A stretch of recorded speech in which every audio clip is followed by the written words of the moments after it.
Good evening, the evening news. I am Abdul Jalil Adeleke. As Nigerians join the world in the celebration of 2025 Idul Maulud Nabi, the Chief Imam Osun State Broadcasting Corporation conglomerate, Sheikh Oluwatoyin Yusuf, has preached unconditional tolerance among mankind as part of the tenet of Islam being commemorated worldwide through the birth of the Holy Prophet Muhammad. Sheikh Yusuf made the assertion in his sermon at OSBC Central Mosque, Ile-Awiye, Okebale, Osogbo, dedicated the Eid al-Maulud Nabi 2025. The cleric urged the Muslims to take after Prophet Muhammad, who prescribed unity among his ummah. The OSBC Chief Imam also advised Muslims to seek for knowledge with the aim to better the laws of mankind. According to him, Muslims should remain united, progressive, and supportive to the government, irrespective of any divide, saying, Almighty Allah makes leaders.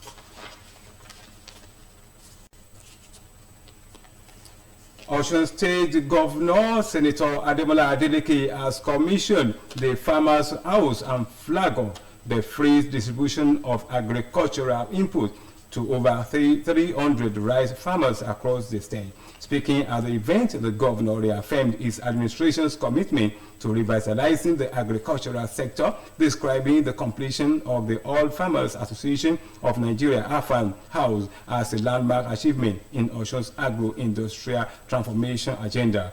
Governor Adeleke said agriculture remains the backbone of Osun's economy and the surest path to sustainable prosperity, just as he explained that his administration placed agro-industrial transformation as one of the 5-point development pillars, noting that with fertilizers, cassava stems, cash crops, seedling, and livestock support. The governor also highlighted the procurement of 31 tractors across the 9 federal constituencies, which has boosted farm productivity, adding that livestock farmers have benefited from the Osun Broilers House Growers Production Scheme and piggery. Governor Adeleke maintained that his administration has also invested in rural infrastructure through Osun Cares, noting that roads across local government areas were opened up to ease the movement of farm produce.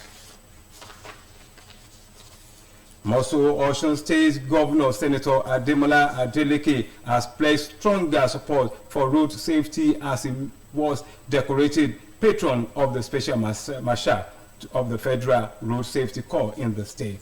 The investiture ceremony held at the banquet hall of the Osun State Government House brought together top government functionaries and road safety advocates, as the governor described the honor as both a recognition and a call to service, stressing the road safety goes beyond policy making. Governor Adeleke, who noted that every road accident leaves behind grieving families and broken communities, pledged his commitment to supporting the Federal Road Safety Corps and stakeholders in the collective mission of reducing preventable deaths and injuries on the roads. Flanked by his deputy, Prince Kola Adewuse, Governor Adeleke saluted the courage and sacrifice of FRSC personnel and Special Marshal, who he said daily put their lives on the line to save others and maintain others on the highways. He assured that his administration is strengthening road network, tightening transport regulation, and deepening collaboration with security and emergency agencies.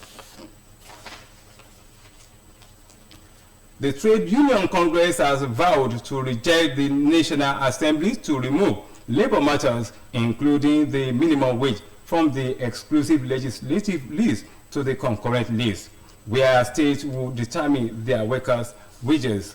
The union described the proposed amendment as anti-worker, retrogressive, and a threat to the unity and strength of labor movement. The TUC President General Comrade Festus Oshifo rejected the move to transfer labor from the exclusive to the concurrent list, declaring that the union rejects the bill and will resist it with every lawful means. Comrade Oshifo urged Lagos State Council and other chapters to escalate unresolved industrial issues to the national secretaries. Also, the Nigerian Railway Corporation has announced the suspension of train services of the Port Harcourt-Aba corridor over safety concerns. Managing Director of NRC, Dr. Kayode Opoitan, disclosed this in a statement, explaining the temporary suspension is to allow for routine maintenance on the line. He assured passengers that normal services will resume next week. Special advisor to Governor Adeleke on cultural affairs, Prince Ayodeji Olamilekan, is the guest tomorrow on Imaniayo, our weekly Yoruba program, which promotes the activities of Governor Adeleke's administration on OSBC radio and television channels. Prince Olamilekan, also known as Shango of Africa, will speak on efforts being taken by the state government to turn around culture and tourism sector in the state. Listeners and viewers will have the opportunity to contribute to the program when the studio lines are opened.